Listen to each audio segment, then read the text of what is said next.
practice crow. Okay, so if you have a yoga block, grab it now. And if you don't have a yoga block, you might consider using a book, which we say all the time, and so I'm actually going to use the book today to prove to you that it is just as great. So this is a nice little way to get into the posture, but it's not necessary. If you don't have a book or a block, then we can still build the pose right now. I'm going to use it as a little bit of a perch here. So I'm going to bring my toes onto the block or the book, and I'm using my fingertips to stabilize here. Then I'm going to recreate the shape I did on my back. Bring the inner arches of the feet together. Widen the knees. Breathe. And then I'm going to plant my palms.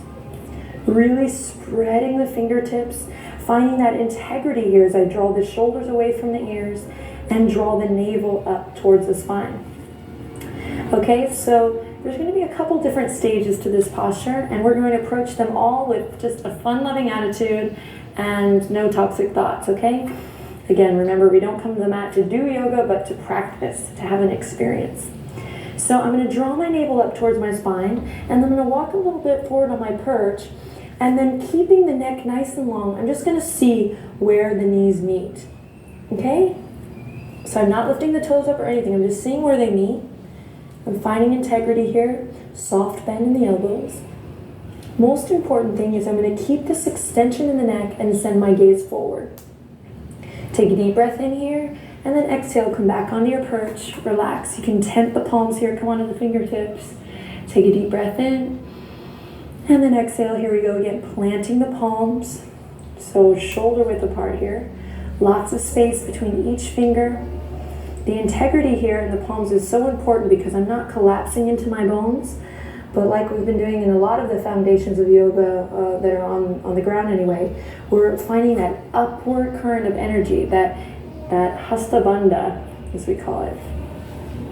Here we go again, drawing the navel up towards the spine, keeping the neck nice and long. This time, maybe I find that my knees can come a little bit higher up on the arms, maybe up towards the armpit chest area. The neck is nice and long. Guys, I can't stress how important it is to keep your gaze forward, because otherwise you might do a little somersault forward. And if that happens, no worries, shake it off. Now this time we breathe, and we might lift one toe up. And then exhale, release. And then the other toe, just experiment. And then exhale, release. Take a rest. You can even check in with the wrist the opposite direction if you need to, if you're still building strength from that upward current. And let's try again. Breathing.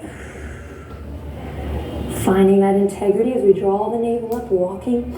We're crawling the knees up towards the armpit chest, keeping that nice hollow upper back. Navel draws up as I look forward, and this time maybe we lift both toes up. Breathe. And then exhale, release. Maybe you got up, maybe you didn't. Let's see if we can remove the perch and just experiment without it. Or if you don't have the perch, then we'll join you. It is kind of nice because it gives you that little extra space. Let's just see. Okay, coming into our squat, knees nice and wide. Spreading the palms and just play. Here we go. Finding what feels good.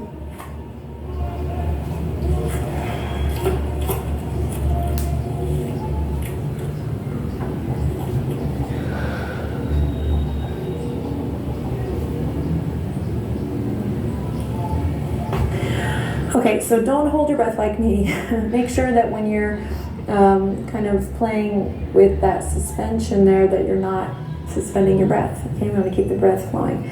We're going to take a quick break here by coming to downward facing dog. And then just practicing a couple hurdles in between. Drawing the navel up towards the spine. I like to do this as a crow prep because it keeps this integrity in my center and my core while I also spread the shoulder blades left to right. So I send it back and forward, drawing the navel up. I'm never sinking into my bones here, but always keeping that pressing up and out of the palms activity going. One more time.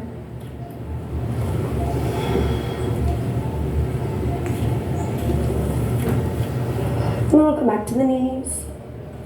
Take a second. If you're new to the practice or your wrists are screaming at you right now, that's okay. In time, we'll build strength, or maybe you've overworked your wrists in another workout already this week. So make sure anytime you need to do a couple circles or just check in with the wrists that you do. Okay? And let's give it one more time together. And then again, remember it's a practice.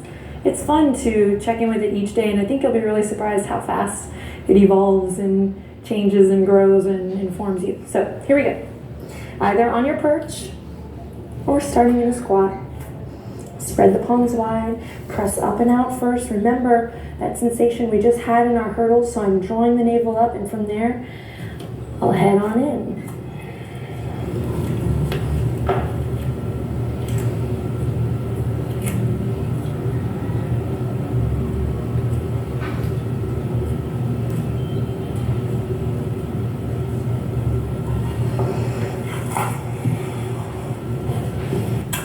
Okay, so that was Bakasana, our first arm balance in the foundation series.